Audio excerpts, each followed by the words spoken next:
Okay, so I did prep and prime and moisturize my face already, but before I continue, coffee first. It's 7 in the morning and oh my gosh, I'm filming this so early. I went to Ulta and I picked these up, and you can get them from Sephora or directly through the website. It doesn't really matter. For the foundation, it comes in this silver reflective packaging. It literally says foundation in big bold letters here. And then on one side of the packaging, there's a few claims on here. In the back, of course, a little bit of information in the green. What am I trying to say? The ingredients. And as far as packaging go on the setting powder, literally the same silver reflective packaging. I really do like the packaging on these. They're so reflective. Kind of give me like that robotic or like space vibe. For the foundation, I did pick it up in the shade 305N, and then the setting powder, I got it in translucent. I was debating between translucent or vanilla, but vanilla is for people with fair to light skin, so I decided to get translucent instead. I just hope that it doesn't come out like super white. I'm gonna quickly read the claims for you guys. The foundation, it says it is vegan, gluten-free, alcohol-free, clinically tested, dermatologist tested, ophthalmologist tested, non-comedogenic. I heard some people say comedogenic, some say comedogenic, so one of those. Suitable for sensitive skin, it is long wearing and no flashback. This is a medium coverage foundation with a luminous natural finish. We'll see about that later. As for the setting powder, it is vegan, gluten-free, non-comedogenic, dermatologist tested, alcohol-free, and long wearing. This is a lightweight loose powder for setting makeup in place. The foundation itself comes in this beautiful glass packaging. It says Anastasia again here, and of course it says foundation here in big bold letters. Not a lot of people are a fan of this, but I personally don't think it is that bad. It doesn't really bother me. I mean, if anything, it just lets me know that, hey, hello, I'm here. And then of course it comes with a pump, which is amazing. I really do like this pump. It's like a matte black. And then for the foundation, you get 1 fluid ounce. And then for the setting powder, you get 0.9 ounce. And this is literally the biggest setting powder I have ever seen. Honestly, it is so huge. So yeah, enough of the talking. I'm just gonna jump right into the demo. I feel like I talk a little bit too much. I'm actually gonna apply one side with a beauty blender and then the other side with a brush. I'm gonna start off with one pump first. Let me just shake it up a little bit. Okay, so that is one pump. I'm gonna apply my right side with this beauty blender. Okay, then let me just blend it in.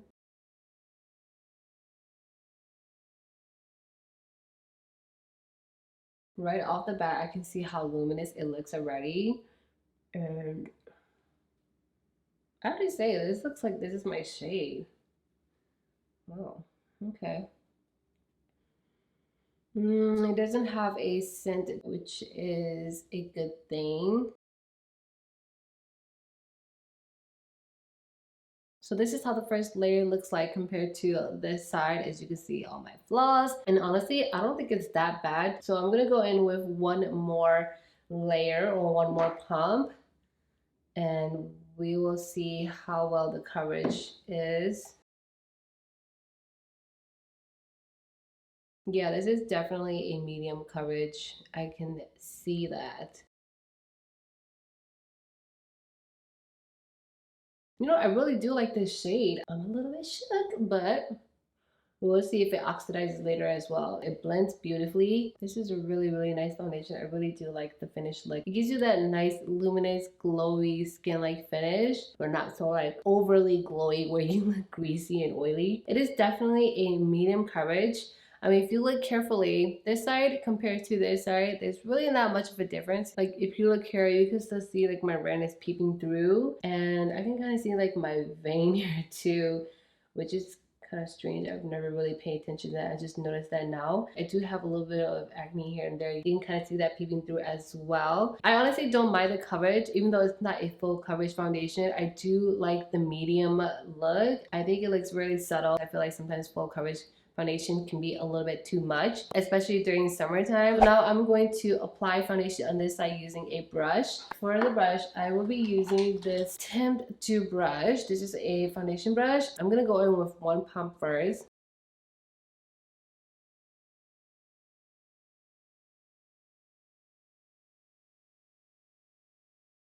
Alright, so this is how the first layer looks like using a brush. It's actually really nice. There's no streaks or nothing like that. And what I do notice is that using a brush, I only use one pump. And honestly, the coverage on this side is almost like the coverage on this side. I feel like the brush gives me better coverage considering I only use one pump, whereas the Beauty Blender, I use two pumps. If you want a more fuller coverage, then I would suggest using a brush. And I feel like with the Beauty Blender, it kind of soaks up the product, so you don't really get a lot of coverage as much. Normally, I like to apply foundation with a Beauty Blender because I feel like the Beauty Blender does a better job at covering up my flaws. But for some reason, this foundation, I actually like using the brush better. So let me just go in with one more pump and let's see how the coverage looks like.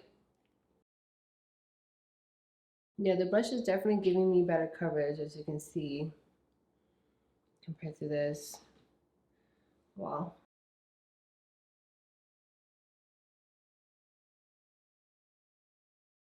I'm gonna go in with just one more pump. I know it's a medium coverage, but I just want to see if it is buildable. And now this is how it looks like with another layer. I think it looks absolutely beautiful and very luminous, very natural, very skin-like. It's looking more of a full coverage than a medium coverage. I would prefer applying it on using a brush than a Beauty Blender. I really like how it didn't emphasize the look of my pores. I feel like I don't notice it settling into my pores or any of my fine lines either. Now I'm going to take the Fenty Beauty concealer in the shade 145 and I'm going to conceal with that before setting everything. Okay, for the fun part, I'm gonna set everything. I'm super excited. I'm just gonna pour some onto the little cover. And then the powder itself looks like this. It looks like it's finely milled too.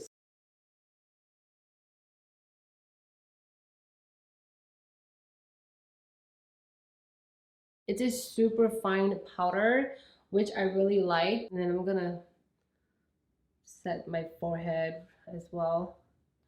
And then I'm gonna set the rest of my face.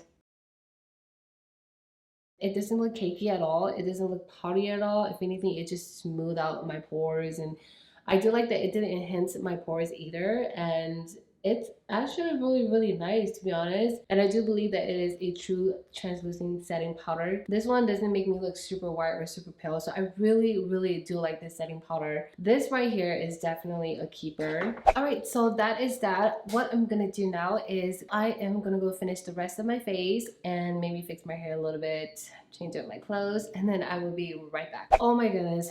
Okay, literally 3,000 hours later, I'm finally done with my makeup. I actually started this video around 7 and right now it is 11:06. My god, I was having so much problems doing my makeup that I was just kind of like, you know what, F it, if it doesn't turn out the way I want it, I'm not gonna stay here all day and try to fix it. So I'm finally done. Anyways, so far so good. However, you can see that I am starting to crease here in here because of like my wrinkles, which I hate so much, but it's not so bad. It did set pretty well with the powder, so I'm not too like crazy about it. I can see it starting to crease a little bit on the side of my nose, which is not as bad as I thought. I don't know what's happening, but I can kind of see that this part right here is starting to wear off. That could be from me using a beauty blender to clean this part out or like carve it out. I still really like it. I think it's a super flattering foundation, and of course it's buildable. I really do like that right now it's giving me a full coverage look because I did go in with another layer, as you guys saw earlier. Right now it feels pretty dry because I did set it with the powder, and as you can see I did lose a little bit of the glow because of the setting powder. But other than that, I really do like the foundation. I really do like the setting powder. I think I like the setting powder a little bit more than the foundation just because I really like how fine the powder is, and I like that it doesn't make me look cakey or powdery, and I had no trouble whatsoever working with the powder. I'm gonna go finish off my hair and then I'll check back with you guys after that. I'm finally done with my hair, and I know it took a little longer than expected, but I had to go do some things. Right now it is 1:57 I know I forgot to mention to you guys earlier that I have combination skin, mostly combination to oily skin. So I get really oily here on my T-zone, and then everywhere else is pretty much normal, like dry. And right now I can kind of see that my nose is starting to get a little bit oily. My chin as well, my forehead, not so much. I can still see the crease here on my forehead, which is pretty normal for me. I'm so used to seeing it anyways, but the foundation haven't worn off yet, so that's a good thing. I actually started wearing this foundation around 7 to 8. That's when I first applied on, and now it's 1:59, so I did have it on for a couple of hours now. With that being said, I will check back with you guys maybe in the next couple of hours. If not, then later on tonight. Hi guys, I'm finally back, and I look like a complete mess right now. It is now 9:20 p.m. So I've had on this foundation for a little bit more than 12 hours. And honestly, I'm looking like a complete grease ball, especially my nose, my forehead, and my chin. Don't mind my son in the background. He's in the room with me. Anyways, here is me up close. And as you can see, I'm getting really, really greasy and oily on my T-zone. My cheeks, they're getting a little bit oily, which is the first time that I experienced that. They're usually really, really dry. I still have these two crease here on my forehead. My nose, I can see that the foundation is starting to wear off a little bit around my nose. Other than that, everywhere else is still there. I mean, even after 12 hours, it still looks really good, just minus me getting really greasy and oily. I'll just take some toilet paper and I'm just going to do this, and I'll show you guys how greasy I'm getting. Ooh, this is crazy. Usually when I get oily, I just take a paper towel or like some toilet paper, and I just kind of like dab on it, and it just takes away the grease and the oil, and it pretty much just looks dry after that. Here's how it looks like after I dab all the oils off. Overall, it's a really, really good foundation. I really do like the finished look. I really do like how it performed. I really do like how it lasts. It does last a really long time, and I do like that it's really easy to blend out. It has a really nice medium coverage. It didn't say anything about it's a medium to full coverage. It just said that it's a medium coverage, but I do believe that you can build up the coverage if you wanted to. Like you guys saw me did earlier, I did add another layer, and that gave me like a complete full coverage look. And one thing I do like about it is that it is super lightweight. It doesn't feel heavy at all. It doesn't feel like you have on anything. That to me is a major plus. And yeah, I will keep you guys updated down below if it breaks me out or whatnot, because I do have sensitive skin. Do I really think it's worth the money? I totally think it's worth the money. I do recommend this foundation, but mostly for people with normal to dry skin. If you have combination to oily skin like me, you could probably get away with it, but I would suggest using like a matte primer and then set it. I didn't use a matte primer this time. That's probably why I'm getting super oily. Now for the setting powder, I am obsessed. I like how it's super fine, and I like how it just goes on the skin so smoothly. It doesn't make me look cakey or powdery, and I really like that it's super easy for me to work with the powder. So anyways, that is it for this review. I really hope that you guys find this review helpful. If you guys do, please give it a thumbs up. If I do miss anything, then just feel free to leave me a question down below in the comment box, and I will do my best to get back to you guys. It is getting late. I have to go wash this off, get ready to go to bed, and wake up early in the morning. So hopefully I'll see you guys in my next video. Bye guys.